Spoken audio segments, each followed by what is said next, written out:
Hello everybody, welcome to another episode of Broke Girls Art School. In today's episode, I will be showing a time-lapse tutorial on how I bleached this bear's design on this sweater. So yeah, make sure to subscribe if you want to see some future content from me. Drop a comment, let me know if these techniques worked for you. And yeah, let's get started.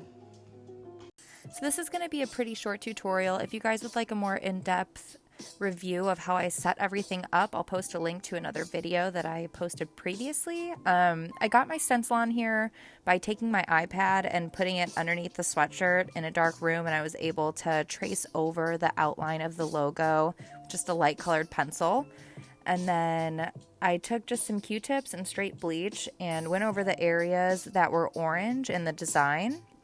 I definitely recommend using a hair dryer to speed the drying process up because you're going to want to add quite a bit of layers, especially if it's a darker colored sweatshirt. And then I actually ended up taking my bleach and diluting it half and half with water so I could do like a cool kind of tie-dye design behind the bear just to give it a little extra something. And I was able to add more contrast with the color. Again, a hair dryer will make it go by so much faster. And I would recommend taping it pretty tight so it's easier to pull the bleach across the fabric.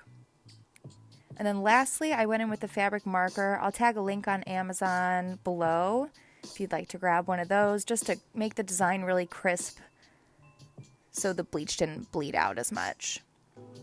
Thanks for checking out another episode of Broke Girls Art School. Again, make sure to subscribe and like if you want to see some future content, and have a great rest of your day.